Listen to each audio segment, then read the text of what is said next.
sexy, yeah, you fire. Look, I'm like,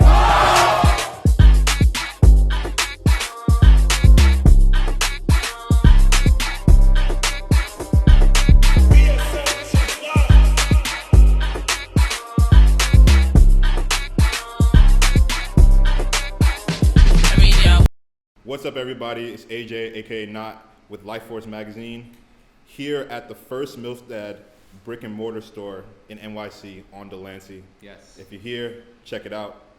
Today we have a very special guest, Ben, the founder and owner of Milfdad. What's up, bro? How you doing? How's it going? You good? Great to see you, of course. Great to see you as well.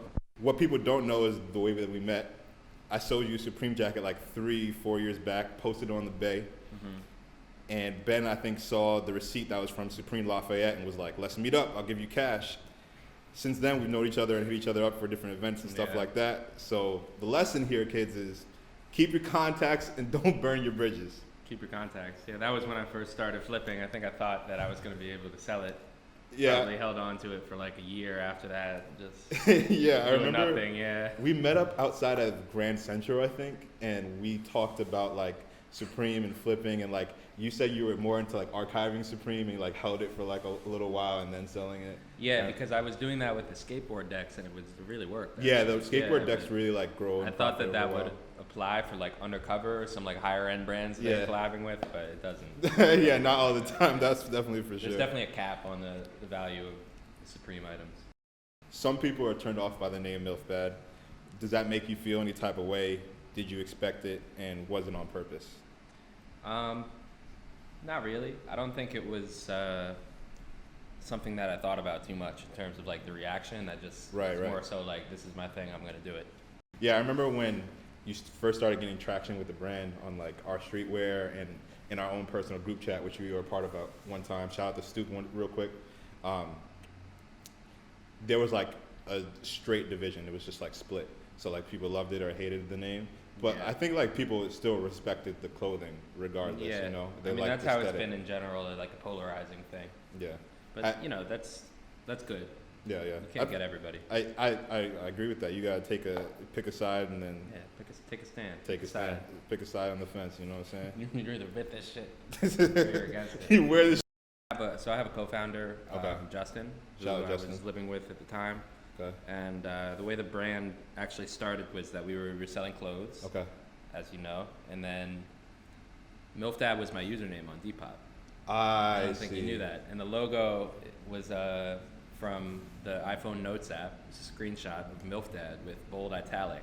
Oh, that's interesting. The underline. Oh, that's so high. I never knew that. That's another one. Some people like know immediately, and then other people will be like friends with me for like 2 years and be like, I didn't know. That's crazy. I have an iPhone as like a backup phone or like secondary phone. Right. So like when you said it, I realized it, but I don't see it on like a day-to-day basis all the time. So. Right. It was just a spell check. So that's so funny. With bold italic. So we left that logo as it was. That's and then, so funny. Yeah, we've been running with the same logo. That's what's up. That's what's up. Okay. I remember hearing about the brand, I think, in late 2016 or 2017. When did you start Milfdad? That was when we started. So that was 2017. 2017? Yeah. Okay, cool. The first drop was October of 2017. Okay, cool. That was the first when we dropped our website and stuff. Right. So when I first met you, you hadn't even started the brand yet. And then I remember we had like mock-ups, and because once I had the Milfdad like username on Depop, like I think Depop, for some reason, they like the name and they post us on Twitter. They're like, our username of the day is Milfdad. And shit like, so like, and I started fucking around with like little like making flyers on Depop, like shit that no one cared about. You know what I mean? Yeah. And then I guess it was like that flipping shit really like gives you a lot of free time. You know what I mean? That's for sure. At that point, you got a lot of free time until you don't. Then you have to do 10 straight hours of doing what, shipping or something? Yeah, well, it's shipping. If you're the person that's standing in line. Nah, I don't do that though. Yeah, you don't do lines. Yeah, I did it a couple times. I got the culture, got the experience, whatever. Like 4 or 5 times. Was really pretty bored at that point. But a lot of those kids like honestly don't even probably have credit cards. Like the ones who wait online. No, for sure. Yeah, so. Like a lot of people are just like straight cash. And like this the big people. It's a good way to make money if you're like in that position as like a 16-year-old. Like, yeah. And then me like being like a 23-year-old like former investment banker, just being like, hello kids, like So do your parents really support the brand? They do, yeah. They definitely support. I mean, at first they didn't really. They've always been relatively supportive. I don't, Okay. It's cool. I mean, that I didn't need to ask for any of their money. I think that's part of it. So that kind of makes it easier to support. It's kind of tougher if it's like, hey, I want to start this shit. I need money.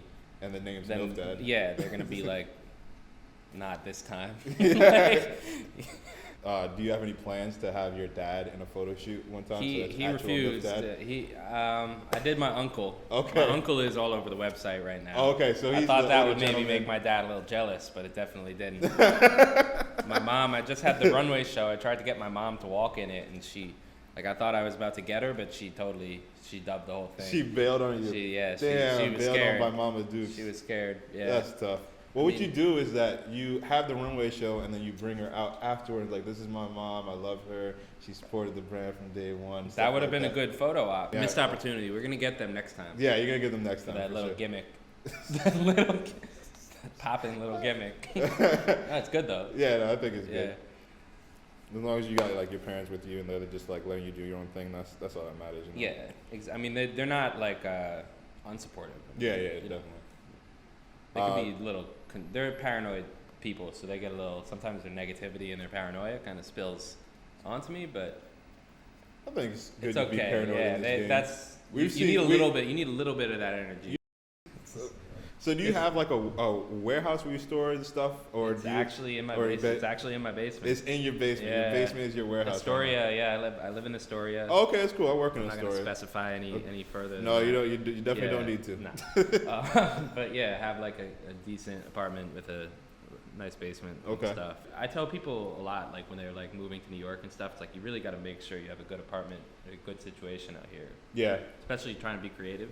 Yeah. You either need to live in the right area or live somewhere else and have space. Like you can't be in one of those rip-off apartments because they limit your ability to work. Like I wouldn't even be able to flip stuff and support myself like living in like a closet or some shit. Yeah. And then starting Milfdad never would have happened. So like I live in Jamaica right now, and I live with my pops. There's like 4 other people in my crib, and like I have to come to the city all the time just to like get space, you know. Nah, I recently upgraded to IKEA though, and it's the feng shui is better. You know, IKEA has plaid bags. They have black and white plaid bags that aren't like. Yeah, I've seen their plaid bags. I have one. I have the clear. I have the clear ones. Okay. So it allows me to like see what's inside for my storage. That's one secret I will give away. Oh, okay. You gotta put people on game, IKEA bro. bags is a good investment for that collab. Put me on. Yo, IKEA it's turning. Hey, IKEA, I want something on the back end. You feel me? I want a percentage. That's so funny how like Virgil Abloh could turn a brand into like a hot collab for other brands. Yeah, but it's just IKEA. People in the city love IKEA though. Well, we really do. They're such a powerhouse, man. They're probably one of the greatest businesses that we've ever seen. True. They've been around for a while now. Like their founder like did some shit that like he did like the ownership structure. He set it up like so when he dies, like it doesn't get inherited by anyone. It's just like run by like a trust, like an unbreakable organization of IKEA, which it can't even be sold. Beautiful. They can't stop doing it. It's crazy. That's the type of shit I like to see. Yeah. They can't even. Because you could like toss it to one kid and then it just gets fucked up. They have a profit. They have some kind of weird like little like. They can't even like take too much money out of IKEA. Wow. They have to keep the money in the corporation of IKEA and reinvest it or some donate it or something. So going back to the store, like, why did you decide now is the time for a physical store? Honestly, it was just like a really impulsive decision. Yeah, it was crazy. Like, so I had Why did I think that before? Yeah, that's just been my like aesthetic of running this brand. The whole thing has been haphazard and you know like because it was quick. Breaking a lot of the rules of like you should think these things out. You should do some demographic research. Focus group. Find out who is your target market. Oh my god. What type of guy is gonna wear Milfdad? It's just like like, I didn't do any of that stuff. Just fucking do it. Yeah, exactly. So with the store, it was like I had a office like a photo studio thing before. Right. Because so basically what happened was we were doing the brand out of my apartment. At some point, we grew out of the apartment. Okay. Because it was like people want to meet with us, and we can't just tell them to come. They won't pull up. They will never pull up to Astoria. We need some presentable shit to place to meet people. and do photo shoots and stuff. So I had an office for like a year, and it was like an online brand, and then the lease is running up for that, and then I was just like, I really don't want to renew this and have this here anymore. Like, it's pointless. So I started looking around like Lower East Side for like all the cheapest retail spaces, right? And I looked at like 7 or 8 different places, and like you just get what you pay for with the rent on these things, and it just made sense to like upgrade to the shit that we have here. And so it was upgraded. It's like more expensive. This than edition is way more expensive than I planned to originally do. You know, like it's.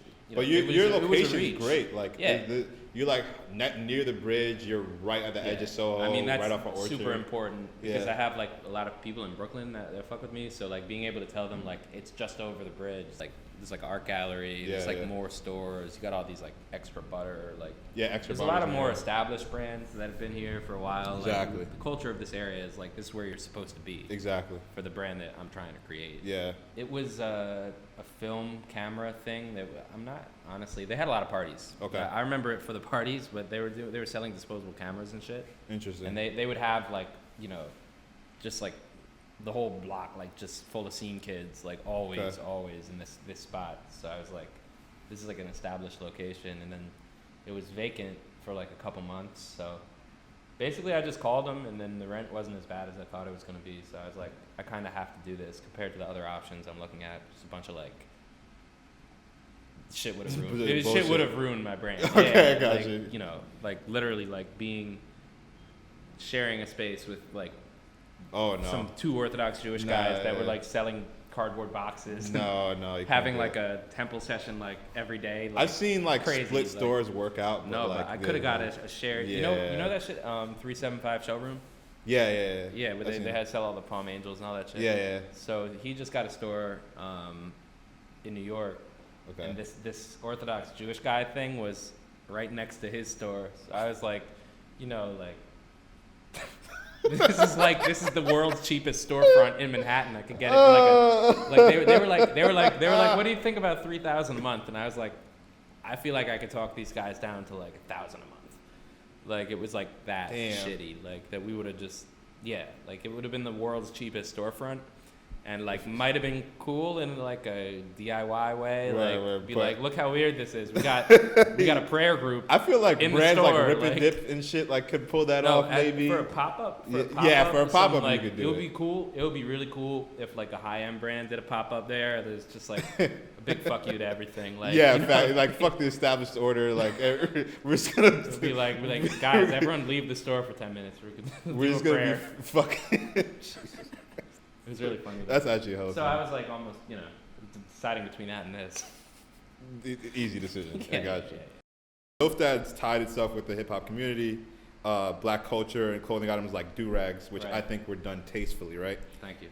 You're welcome. And you had the Light Feed battle last night and sponsorship with Reebok, letting black people showcase their talent and being like, like you're not trying to steal. It doesn't look like. It doesn't feel like you're trying to take from like black creativity. Yeah, honestly, when I first started the brand, a lot of black people were like the people who wanted to model for me. Like, especially with like I was making tracksuits, hoodies, like it was like a streetwear type brand. Yeah. Like all the stuff that I had been selling. So just like honestly working with a lot of black creatives from the very beginning, sort of naturally, and then some of the people the celebrities that first wore the brand, like Fat Boy for example, just momentum, and then just kind of not taking it too seriously. Like that's the whole thing, is that people are like what I was referencing before with all that demographic research and all this. People are like, so what type of streetwear brand is this? Is it an urban streetwear brand or a high-end streetwear brand? You gotta pick. And I'm like, that's stupid. Like I don't want to pick. You know what I mean? I want it to be both. Thank you, Ben, for sitting down with Lifeforce Magazine, taking the time to speak with us. I appreciate it. Good luck with everything. I hope that was a good interview. No, it was fantastic. Thank you. Great. We had a great conversation, and that's how we like to have our interviews. It's like a conversation with the people we have, and I really appreciate it. I can't thank you enough. For sure. And Lifeforce will always be a fan of Milfdad. That's for sure. And I have one last question. Can I buy some Milfdad? Yes. I appreciate it. Let's do it. Let's do it.